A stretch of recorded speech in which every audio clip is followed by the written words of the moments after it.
إزاي يكون فنانين في قناة كتالوج الفن، الكتالوج الخاص بيك كفنان. المحاضرة دي احنا هنطبق على آخر محاضرة خدناها. خليت التطبيق ده كده في محاضرة لوحده عشان المحاضرة التاسعة ما تطولش قوي. تمام.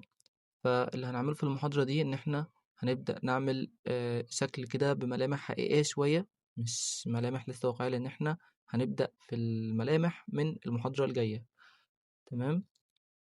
فالمحاضرة دي مهمة عشان دي الأساس بتاع المحاضرة الجاية. أنا كل محاضرة بتكون أساس المحاضرة اللي بعدها وهكذا. المحاضرة دي هنبدأ نعمل اللي احنا كنا بنعمله المحاضرة اللي فاتت، وحط الملامح في مكانها. تمام. ومن المحاضرة الجاية هتبدأ بقى تشيل كل حاجة من دول وتحط الجزء الحقيقي، يعني تشيل مثلا الملامح الكروكي اللي احنا عاملينها وترسم ملامح حقيقية وهكذا. كل محاضرة هتزود جزء لحد ما يكمل معاك الصورة. خلونا نبدأ كده، هنرسم بس بست زوايا. تمام. عشان ما فهمتش في الأولى هتفهم في التانية، فهمتش في التانية هتفهم في التالتة، في الرابعة، في الخامسة، في الستة. تمام. نفس الخطوات بنطبقها، بس التكرار بيعلم الشطار. طيب معانا هنا ست زوايا أساسية هنبدأ نشتغل عليهم. تمام. فخلونا نبدأ. فهنبدأ مثلا بزاوية، هنخلي واحد باصص كده بس بزاوية. تمام. هو هيبقى باصص كده كأنه باصص للكاميرا. تمام. كده اهو. فالخطوات اللي احنا كنا بنعملها في المحاضرات اللي فاتت، ان احنا اهو هنرسم دايرة جوه الدايرة الكبيرة. تمام. وأحدد زاوية النظر بتاعتي، هو هيبقى باصص هنا كده. تمام. وكنت بعمل بعد كده خط عمودي من هنا، وخط عمودي من هنا كده، وبقسم دول. تمام. أحاول أخليهم كده قد بعض. المحاضرة دي مش هشتغل بمسطرة بقى، أنا هشتغل بإيدي كده. تمام. لأن احنا بنرسم كده شكل بقى كروكي، والنتيجة اللي في الآخر هتطلع ايه. ان انت برضه هتشتغل بايدك بعد كده، مش بالبرجل ولا بالمسطرة. تمام. ايه اللي كنا بنعمله بعد كده؟ ده كده اللي كنا بنعمله في المحاضرة ايه اللي فاتت، واللي قبلها برضه، واللي قبلها ارسم الفك كده.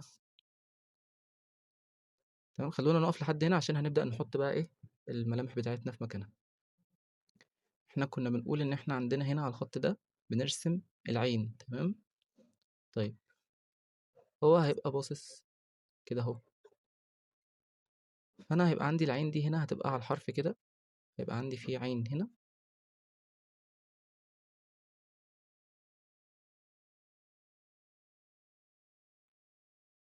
تمام.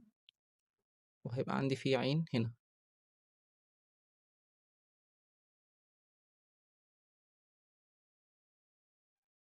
كده. الجزء اللي في النص ده بتاع المناخير. المناخير عندي هتبقى من هنا كده لحد الخط ده، الخط اللي هو التاني ده.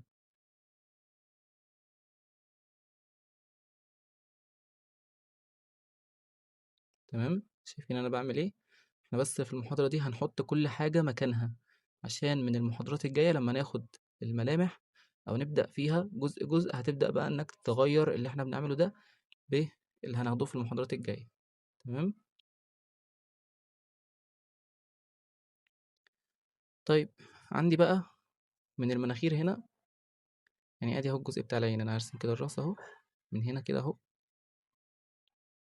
هنا الكرسي بتاع الوش. تمام. ومن المناخير هنا هطلع بايه؟ بالشفايف من هنا. تمام. ومن هنا هطلع بالدقن كده اهو.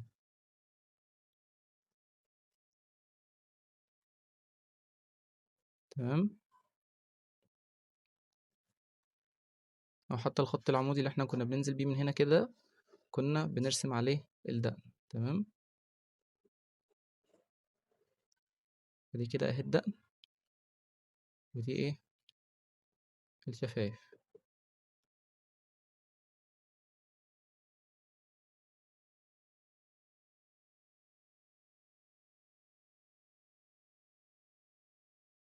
تمام. وهنزل من هنا بالفك بتاعي اهو.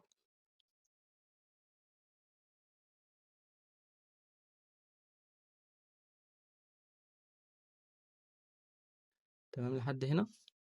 ونبدأ نتقل كده على شكل الراس بتاعتنا، هتبقى كده.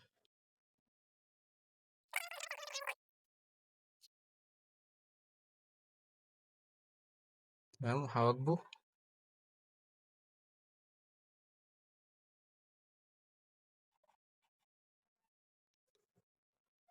تمام. وشعره مثلا هنخليه اي شعر عادي، هنعمله كده اهو.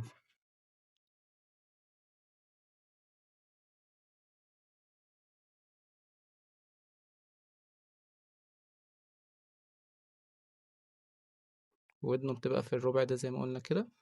تمام.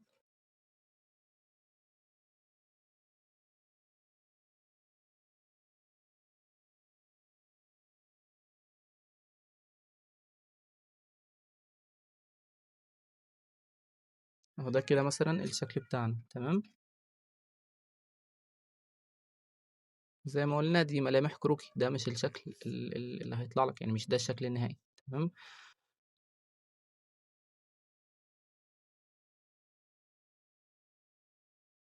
احنا ده كده بس بنحط كل حاجة مكانها زي ما قلنا.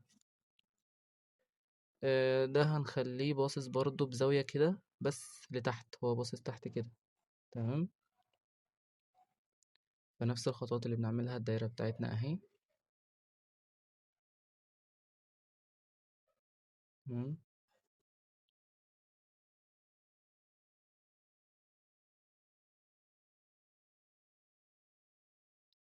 زاوية النظر بتاعتي هتبقى تحت هنا.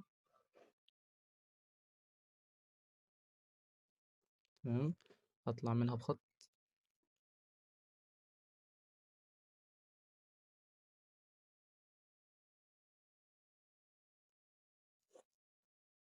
هعمل هنا خط عمودي عليها كده، عمودي كده من هنا. تمام. بس هبدأ بقى أحط الملامح بتاعتي. احنا كنا بنقول إن الخط ده بتاع زاوية النظر. تمام. فنفس اللي عملته هنا برضو، إن أنا باجي على الحرف كده. لو برسم حد بزاوية فأنت هتكون شايف عينه على الحرف خالص كده. تمام. تكون شايف بس كده جزء منها. نفس الشيء عينه التانية هنا.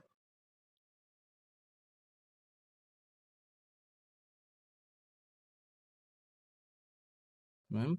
الجزء اللي في النص ده برضو المناخير.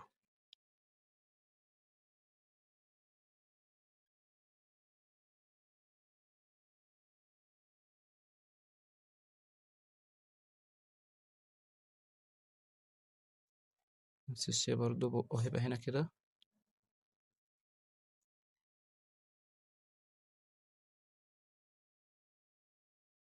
نظبطه لما نرسم باقي الملامح بتاعة الوش. طيب في نفس اللي عملناه هنا برضو هنبدأ بقى ندقل كده الأوتلاين بتاع الوش. تمام. احنا بنيجي من هنا كده عند العين، بتدخل سنة لجوه. تمام. وبتطلع بالكرسي كده بتاع الوش.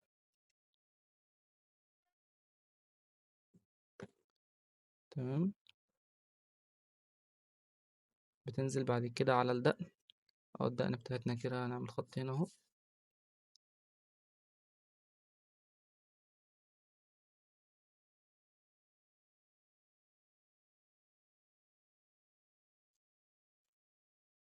الدقن بتاعتنا كده هتكون هنا اهي. ادي كده نوصل للدقن هنا. ومن هنا بننزل بالفك.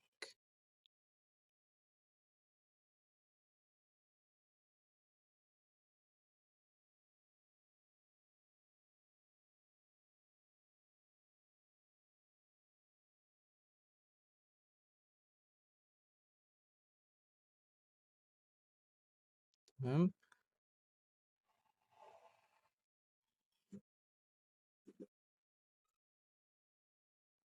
ده كده برضه هيكون الشكل بتاعنا.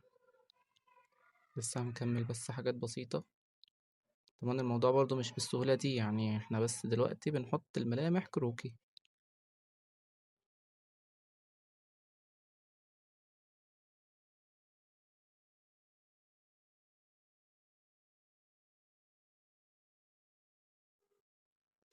تمام كده. بس احنا بنشوف كل حاجة مكانها فين وبنحطها ازاي اصلا. مثلا برضه شعره كده اهو هنخليه كده.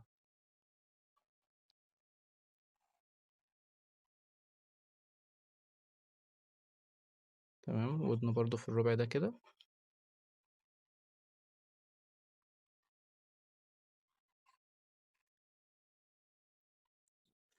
طبعا بعد ما نخلص بنمسح بقى ايه اللي احنا عاملينه جوه ده كده. الخطوط الخفيفة، الخط بتاع الدايرة، علامات الزائد، كل الحاجات، كل الزيادات دي بنشيلها.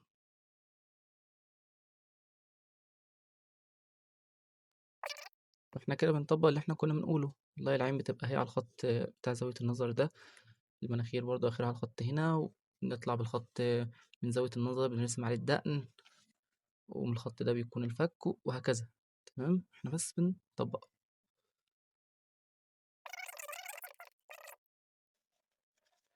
تمام، هنا بس بنتخن رقبته شوية كده عشان نكون بقى ايه يعني المصداقية، عشان ده راجل ستيني يعني نرسم له شوية تجاعيد كده يعني.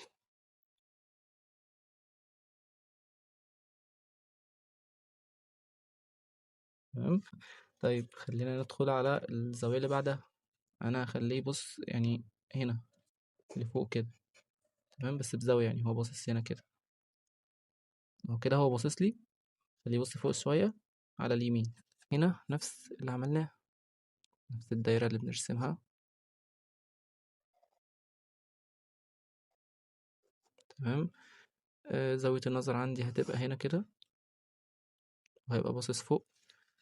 طلع منها خط، من هنا خط. تمام. هنزل من هنا بخط عمودي،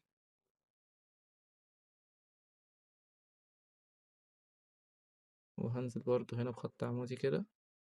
تمام، اهو ده كده وده كده. تمام.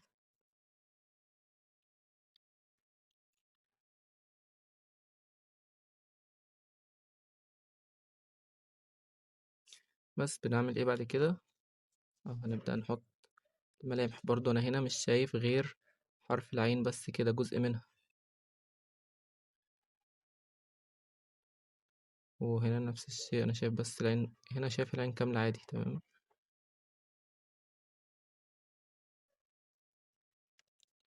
المناخير برضو اهي من هنا.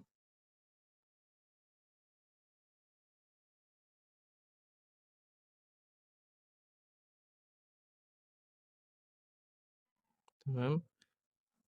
وعادي هنبقى تحت مناخيره هنا، بس بعد ما نرسم ايه الحرف كده بتاع يعني الاوتلاين بتاع الوش.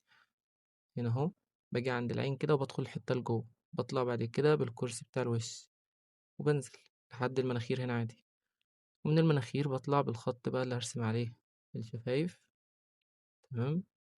لحد الدقن. هنا هو الخط بتاع الفك كده.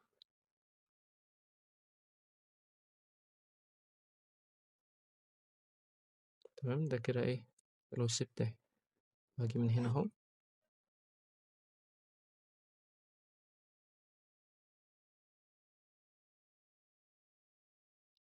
هنا اهو البق بتاعي بقى عادي. تمام، وهواجبه.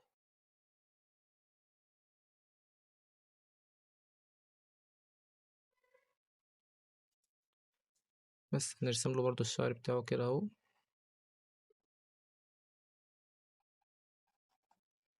الودن بتبقى في الربع الأخير هنا.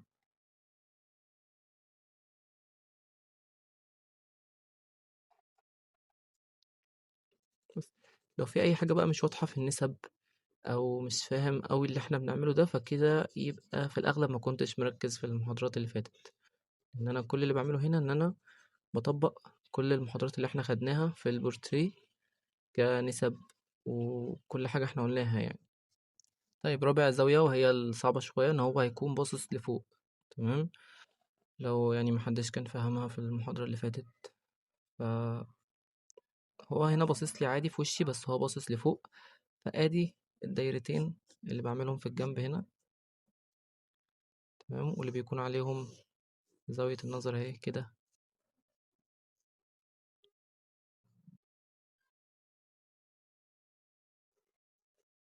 تمام. أو الخط الأخير ده لأ. طيب ده كده كان الأساس بتاعنا. طيب أنا عندي كان هنا بنحط العين دي كده، زاوية النظر عندي أهي.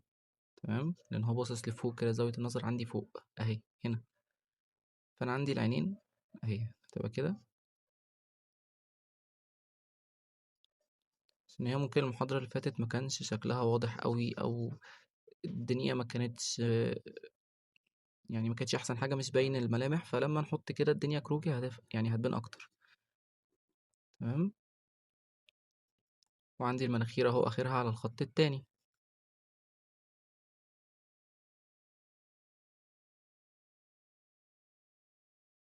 عندي البُق أهو في الخط ده كده.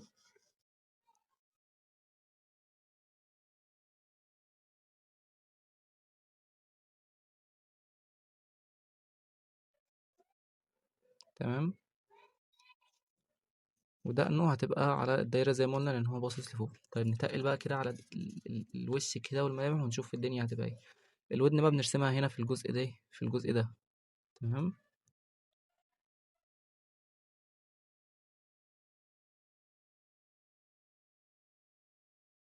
أهو ده اللي هاعمله بقى كده.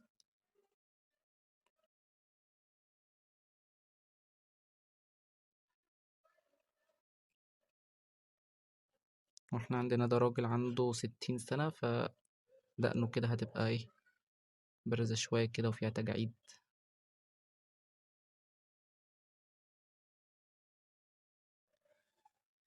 وراسه مثلًا أو شعره هو هيبقى إيه، هاعمل كده أهو مثلًا. هنبقى شايفين بس كده جزء من شعره زي ما قُلت.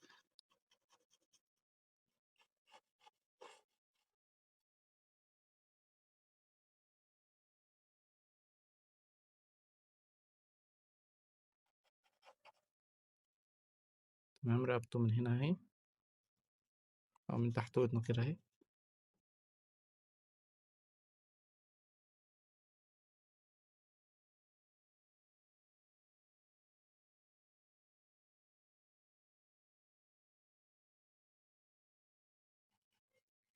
كده أعتقد بقت أوضح شوية إن إحنا شايفين حد باصص لفوق. طيب أنا كنت هاكمّل دول برضه بزوايا بنفس الملامح اللي بنرسمها دي وكده. بس تقريبًا إحنا خدنا 4 زوايا أساسية، يعني ده باصص بالجنب. تمام. ده باصص بزاوية كده لتحت. ده باصص بزاوية لفوق. ده في وشي عادي بس باصص لفوق هنا. تمام. فنكتفي يعني بال4 زوايا دول. الباقي هيكون شبههم. وبرضه اللي هنعمله هنا ما هو شبههم، بس هتبقى بملامح بنتي يعني عشان بس ما حدش يقول بعنصرها يعني والّا حاجة. طيب هنا بقى برضه نفس الشيء. هاعمل دايرة يعني هاخلّيها باصة إيه برضه هنا كده. تمام. بالجنب برضه بزاوية يعني زي ده كده، زي الأولاني. أو بلاش نعمل زاوية مكررة، خلّونا نخلّيها باصة لنا في وشنا كده. تمام. في وشي عادي باصة لي أنا أهو، أنا قاعد قدامها وهي باصة لي. فكده هاعمل الدايرتين الصغيرين اللي في الجنب. ومنهم هنا كده هاطلع بإيه، الخطوط بتاعة الفك. تمام. واللي هنا كده هتكون إيه، الدقن بتاعتنا. تمام. أدي خط. أدي التاني. وأدي التالت. يعني الدقن هي هتبقى إيه، هنا كده. تمام.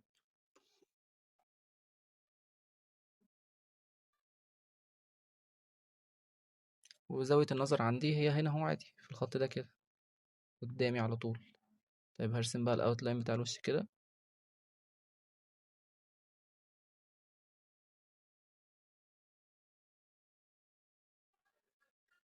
وهنا كده في النص التاني من الدايرة ده كده، يعني أهو الدايرة اللي احنا بنرسمها في الجنب. في النص ده كده بنرسم الودن.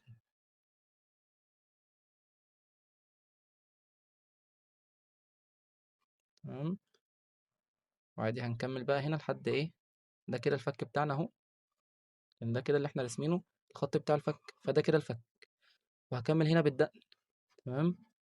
ونفس الخطوات هكررها هنا. أهو الودن كده هنا أهي في النص التاني. وهنا هكمل أهو الفك. ده كده أهو الفك بتاعي. وبس. وأدي الدقن بتاعتها. تمام. وهنا كده هنعمل لها أهو كحكة.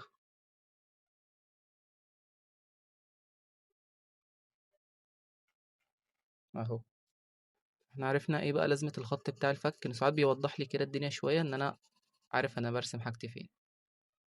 تمام. او كده. هحط الملامح بقى، ادي العينين هنا عندي اهي، تبقى على الخط ده. تمام.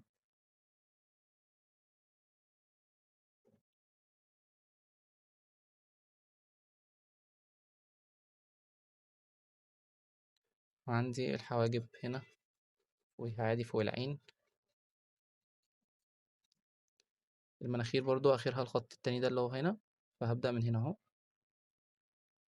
هنا كده، ونهايتها عندي هتبقى هنا.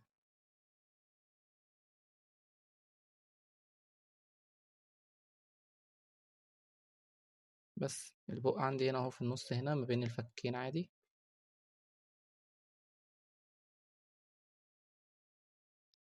فنفس الخطوات نفس الشيء.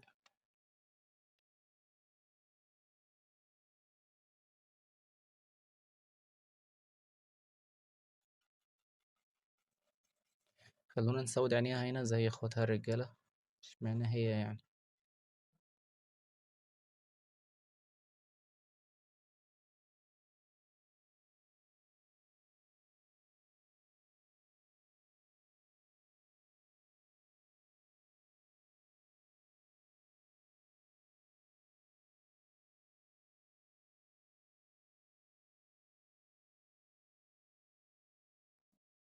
بس كده. ورقبتها عادي من هنا جنب الفك كده اهو، ادي ايه زاوية جديدة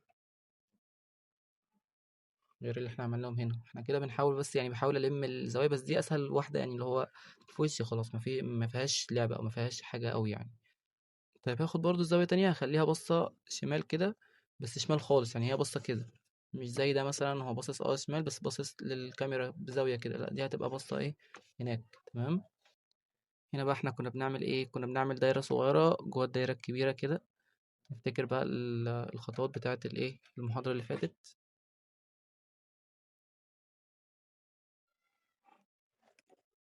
تمام.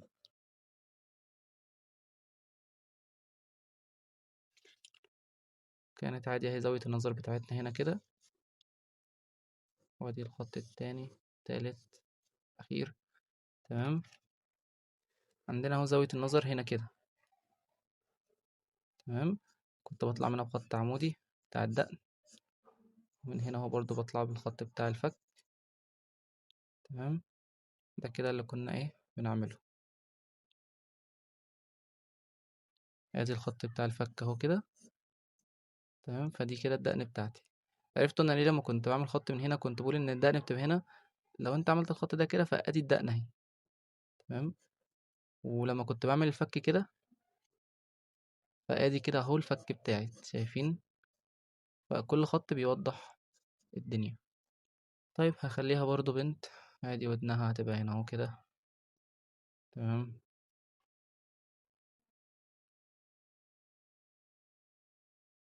نفس الكحكة برضو اللي كانت عاملاها اهي. تمام. هاجي من هنا بقى، هنا انا هنزل ايه، احنا لحد زاوية النظر بتاعتنا هنا دي كده الأورا. تمام. هنا هنزل داخلة لجوه كده سنة. تمام. أو ثواني، بالظبط كده، العين لو هنا فهي هتبقى من قدام العين يعني كده. هدخل سنة لجوه عشان لما اطلع بالمناخير كده لحد الخط التاني اهو، هتبقى عندي العين هنا كده. تمام. ادي عندي المناخير، وبطلع منها بايه، بالشفايف.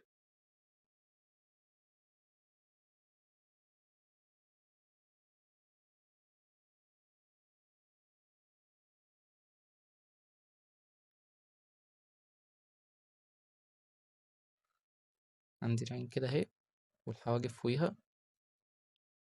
تمام. بس والمناخير اهي والشفايف هنا كده.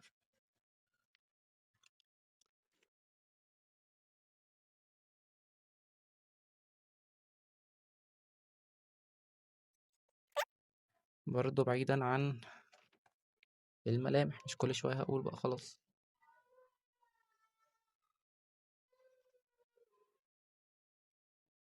عشان هي هنا عاملة شبه القردة شوية. هرسم لكم الحاجات دي كلها تاني تمام بالراحة كده بروقان. هطبق زيكم عادي جدا. انا بقول لكم انكم تطبقوا الحاجات دي وتبعتوها على جروب التليجرام، فانا برضو بعد المحاضرة بطبق زيكم عادي جدا. فهوريكم الشكل النهائي بتاع كل حاجة اللي انا عايزه ايه يتبعت على التليجرام. تمام اهو شايفين كده. ده اهو كده اللي بنعمله. ده اللي انا عملته في المحاضرة عادي. بس هنا بس ايه بروقان شوية كده. شايفين كل حاجة بنحطها فين.